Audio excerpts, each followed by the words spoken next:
Hi, welcome to episode 105, woohoo, of Pink's Picks Book Rex, commentary from a retired high school English teacher.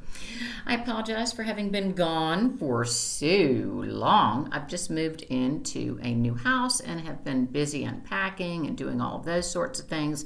I'm sure you understand. I haven't even put pictures on the wall or repainted some of the rooms. Others I have. So that's where I have been. But I'm back. Yay! So with that, when I was in the classroom, one of my students' favorite creative writing assignments involved my providing only the first sentence from 4 or 5 works of literature. They would then choose one of the prompts and write it down, and then follow it with their own words to write a story. This idea of recreation is not unique to me and has long been a popular stimulus for both amateurs and professionals.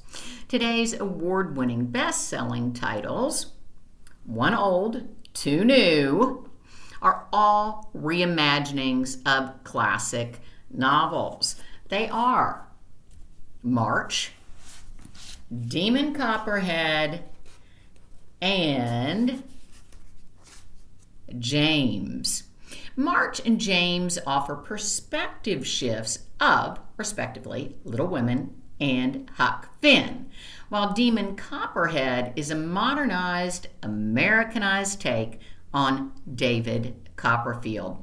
In Little Women, the March family, Mother Marmee and daughters Meg, Jo, Beth, and Amy, are left home alone in Concord, Massachusetts, when their father, a chaplain, heads south to minister to the Union troops. In March, a 2006 Pulitzer Prize winner, Geraldine Brooks, depicts Captain March's year at war with flashbacks to when he was a young traveling salesman trading in the same areas that are now Civil War battlefronts. Then Brooks details how he and Marmee met. Brooks' language throughout is absolutely breathtaking. For example, this scene where March debates the distinction, between bravery and lack thereof.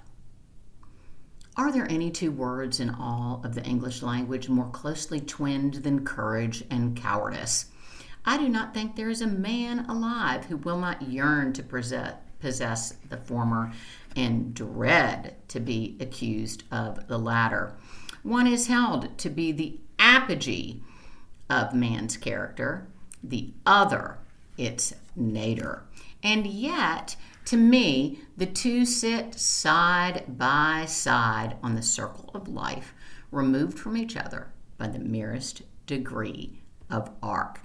I love Brooks's vivid imagery of the landscape, whether it be the sweet folds and furrows of Massachusetts' gentle ridges, or the sun like a pale egg yolk peering down from a white sky in the antebellum South.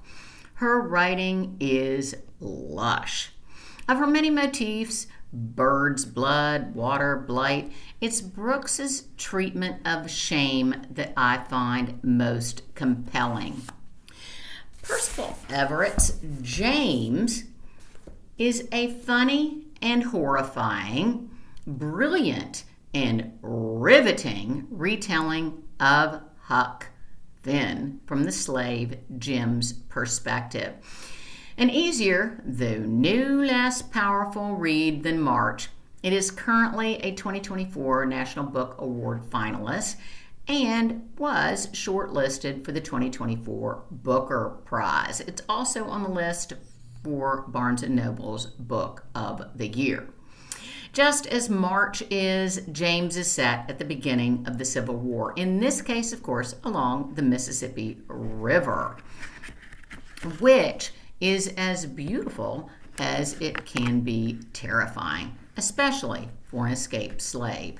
Everett's writing is gorgeous. I love his themes of literature, language, and subterfuge. I love his dream motif philosophers speak to Jim in his sleep.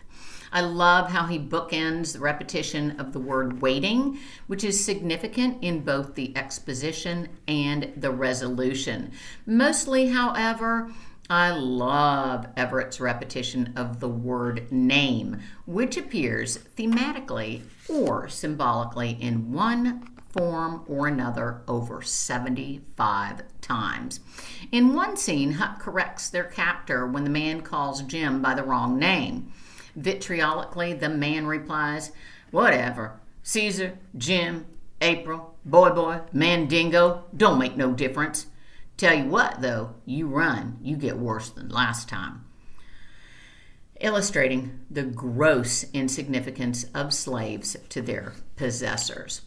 The most heartbreaking, heinous scene reflects the inconceivably high price that one slave pays for a pencil.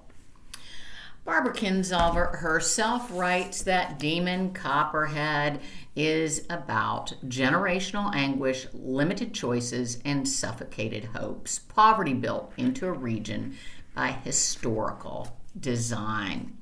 Kinsolver begins Demon Copperhead appropriately with an epigraph from her inspiration, David Copperfield. It's vain to recall the past unless it works some influence upon the present.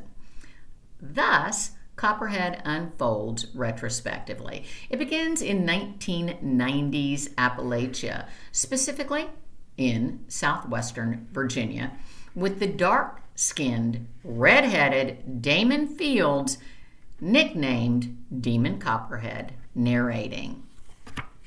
I love Kinsolver's use of onomastic or name imagery, especially the scene where we learn how Demon earned his appellation. I love Kinsolver's colorful cast of characters. My favorite is Tommy Waddles, who'd been in 8 different foster homes when we meet him. I loved learning about the Melungeon, the so-called lost tribe of Appalachia, from whom Demon descends, known for the hair and skin color that Demon inherited, along with his light green eyes. Demon Copperhead was a co-recipient for the 2023 Pulitzer Prize and winner of the 2023 Women's Prize for Fiction. Each of these novels, though inspired by classics, is brilliant on its own and destined to leave its own legacy.